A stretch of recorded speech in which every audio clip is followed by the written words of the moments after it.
Atenção! Começa agora uma teleaula de História do Ensino Médio. Você vai assistir a teleaula de número 12. Bons estudos!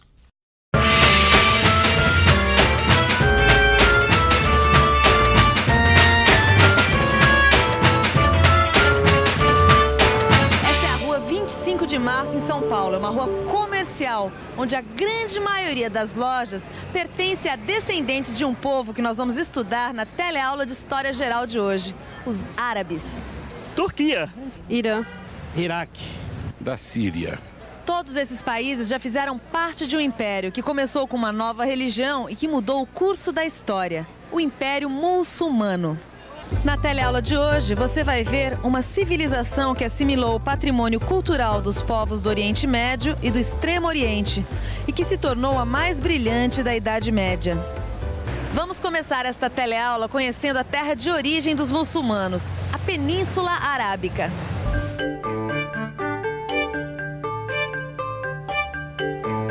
Península é uma porção de terra cercada de água por todos os lados, menos um, pelo qual se liga a outra terra. A Península Arábica é um deserto de pedras e areia. Os habitantes desse deserto se fixaram na costa do Mar Vermelho, em aldeias como Meca, ou em oásis no interior, como Yatrib. A Arábia era habitada por tribos de beduínos semitas, da mesma origem que os judeus, fenícios e assírios. Suas principais atividades eram pastorear cabras e camelos, o cultivo da terra e o comércio. Muitos dos descendentes dos povos árabes no Brasil conservam a fé muçulmana, que é monoteísta. Queria que você explicasse para a gente como é este ser supremo dos muçulmanos. Na nossa religião islâmica, que é uma religião monoteísta, acreditamos em um só único Deus. Esse Deus, como diz na Surata 114 do nosso Alcorão Sagrado, ele não foi gerado e não gerou. E ele é onipresente, ele é o poderoso, ele é o generoso e é o maior de tudo. Ele que nos mantém vivos e ele que nos leva. No princípio, além do Deus Supremo, cada tribo árabe tinha os seus próprios ídolos. O ídolo mais antigo é uma pedra preta que fica no interior da Kaaba. Isso aqui é uma maquete da Kaaba. A Kaaba fica em Meca e, segundo a tradição, Alá teria depositado a pedra preta diretamente nas mãos de Abraão. Abraão, como nós já vimos aqui no telecurso, é o pai de todos os semitas. Mas o destino dos árabes se transformou com a chegada de um novo líder, Maomé. Maomé nasceu em Meca em 570. Era pastor e cuidava de caravanas de camelos. Maomé recebeu uma revelação do arcanjo Gabriel. Tinha sido escolhido por Alá para pregar a mensagem de salvação, o Islã, a submissão à vontade divina. Os ensinamentos revelados a Maomé estão no Alcorão, o livro sagrado do Islã. E quais são alguns dos deveres dos fiéis segundo o Alcorão? Eu gostaria de dividir essa tua pergunta em duas etapas. As obrigações do islamismo, na primeira etapa, seria rezar 5 vezes ao dia em direção a Meca, que é essa aqui que nós temos, a direção de Meca. A segunda obrigação do muçulmano é jejuar durante 30 dias, que é o mês de Ramadã, que é um mês muito sagrado para o muçulmano. A terceira que nós temos também é a peregrinação a Meca, que todo muçulmano que tem condição fisicamente e de saúde, ele faz pelo menos uma vez na vida. A quarta, nós temos a caridade que você tem que fazer com o próximo. Temos também o dízimo, que todo trabalhador ele tem que contribuir com a comunidade com 1/5 do seu lucro para poder que aquelas pessoas que são pobres também se satisfazerem. E que eu queria, na primeira etapa, falar mais importante, que são os fundamentos e princípios do islamismo, que nós temos, em árabe chama-se Tawhid, que é o monoteísmo. E segundo, que é a Nabuwa, que significa o profeta, que nós acreditamos no profeta Maomé e em todos que antecederam ele, celestiais. Terceiro, temos o imamato, que chama-se imam em árabe, que acreditamos nos 12 santos após o profeta Maomé. O quarto, que nós acreditamos na justiça de Deus, que é a Adl em árabe, que ele é justo, que em quinto, quando tiver o juízo final, que chama-se Yom al-Qiyamah em árabe, que lá a justiça de Deus vai aparecer. Casablanca, Marrocos. Cheguei aqui quando começou o mês do Ramadã. Entre o nascer e o pôr do sol, não se pode comer, beber, ter relações sexuais, fumar. O jejum só é quebrado às 6h15 da tarde. Assim que o muezim, um sacerdote da mesquita, que é a igreja, dá o sinal verde para comer.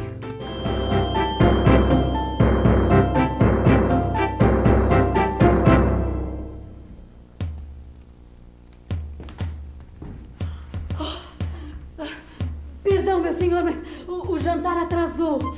Não tenha medo, mulher, não tenha. Sente-se e coma comigo. Sentar? Sim. Depois dos ensinamentos de Maomé, você não é mais escrava, e sim companheiro. Então, o homem vai ter um harém cheio de companheiras? Não. Isso também mudou. Maomé ensina que devemos ter no máximo 4 mulheres. Por seus ensinamentos e por causa dos ataques que faz aos ídolos da Caaba, Maomé é perseguido pelos chefes de Meca. 622. Maomé foge para Yatrib, que fica conhecida como Medina, a cidade do profeta.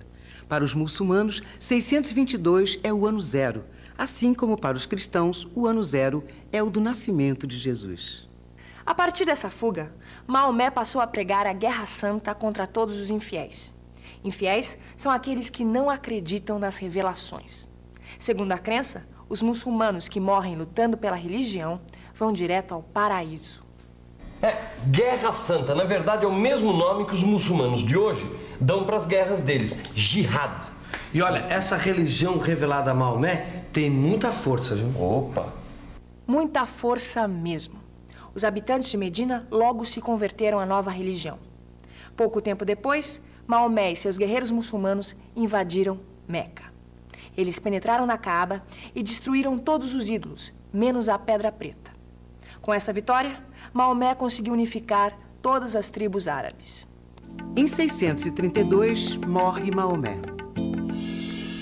Abu Bekr, sogro de Maomé, se proclama califa. O califa é um misto de chefe político e religioso. Sua missão é preparar os árabes para a conquista da terra. O sucessor de Abu Bekr foi Omar. Omar iniciou a expansão muçulmana. Guerreiros do Islã tomaram a Pérsia e a Síria. A Alexandria, no Egito, foi incendiada junto com a famosa biblioteca. Os muçulmanos construíram uma nova capital no Cairo. Depois, foram para a Líbia e Trípoli, chegando até Cartago. Ih, Vicente, esse império tá ficando grande demais. Quer apostar que logo vão começar a ter lutas internas? Pelo que a gente já viu até agora, a tendência, sempre que o império vai ficando grande demais, é o quê? Haver uma guerra civil e o império se dividir. Aliás, vamos ver se isso também aconteceu com os muçulmanos? Aconteceu sim. Depois que Omar morreu, o califa Ali continuou a conquistar territórios. Pouco tempo depois, estourou uma guerra civil.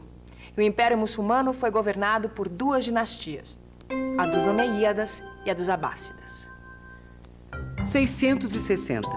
A dinastia dos Omeyíadas governa o mundo árabe e expande o território. A capital do império muda de Meca para Damasco, na Síria. Os exércitos muçulmanos conquistam o Turquestão, o Cáucaso, a Armênia e chegam até a Índia. No norte da África, conquistam Tunis, Argélia e Marrocos. Chegam ao Oceano Atlântico.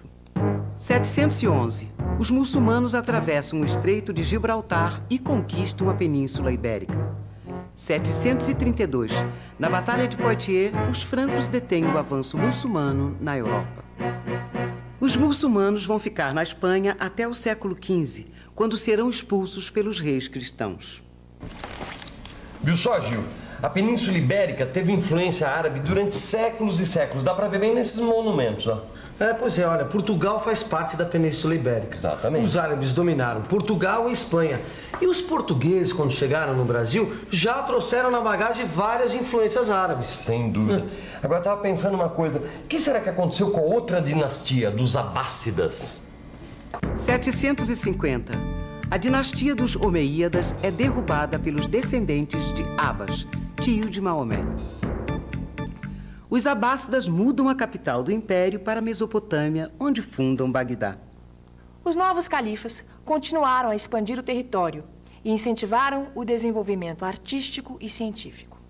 O apogeu da dinastia dos Abássidas se deu durante o reinado de Harun al-Rashid. O Império Muçulmano se estendeu desde a China até a Espanha. E a unidade do mundo árabe, que Maomé tinha sonhado, se rompeu. Em 760, os árabes da Espanha declaram independência. Em 968, é a vez dos árabes do Egito. O império se dividiu em 3 califados, com capitais em Bagdá, Cairo e Córdoba. Em Bagdá, os califas se cercaram de guardas mongóis. Esses guardas mongóis eram turcos de tribos asiáticas. Os turcos vieram da Mongólia e se fixaram nas margens do Mar Cáspio. Lá, entraram em contato com os árabes da Pérsia e se converteram ao islamismo. A partir de então, se tornaram guerreiros de Alá e começaram a cuidar da guarda pessoal do califa. Aos poucos, se tornaram os verdadeiros governantes. 1055. A tribo dos turcos seljúcidas toma Bagdá, depõe o califa e coloca no poder o seu sultão. Os turcos conseguem submeter todos os povos árabes muçulmanos da Ásia e da África e se tornam um perigo para os reinos cristãos da Europa. Bota perigo nisso, Vicente. Olha só o tamanho do Império Muçulmano. Eu fico pensando como é que eles faziam para administrar toda essa região, hein? Os muçulmanos foram tolerantes, deixando que os povos conquistados mantivessem sua religião, seus costumes e a administração dos seus territórios em troca de um tributo. Dominaram as grandes rotas comerciais e se tornaram os principais intermediários entre o Oriente e o Ocidente. E tudo isso era administrado assim. O califa era o chefe supremo. Havia um califa em cada capital: Bagdá, Cairo e Córdoba. Nos territórios conquistados, o emir exercia o poder absoluto em nome do califa. As tarefas principais do governo eram desempenhadas pelos vizires, ou ministros, e pelos cheques, os chefes das tribos. Califa Sultão Bagdá. Essas palavras lembram alguma coisa que você já tenha lido ou visto no cinema ou na televisão? Aladim, Alibaba, 1001 Noites, Simba. As 1001 Noites. Com esta coleção de contos e lendas, os árabes enriqueceram a literatura mundial.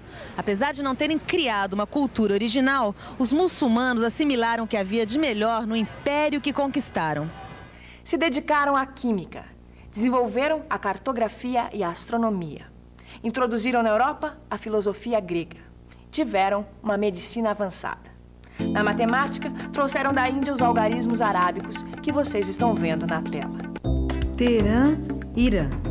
Filha, fiquei horas admirando a arquitetura da cidade de onde vieram meus pais, quando o Irã ainda se chamava Pérsia. Como o Alcorão proibia a representação de figuras humanas, a criatividade dos muçulmanos se realizou criando os arabescos, que são arcos com ornamentos geométricos. Os ornamentos geométricos aparecem também nos tapetes orientais, que a fantasia dos árabes transformou em tapetes mágicos. E pra gente, seria até bom ter um tapete mágico para fazer a revisão do imenso Império Muçulmano. E atenção, se liga aí que é hora da revisão.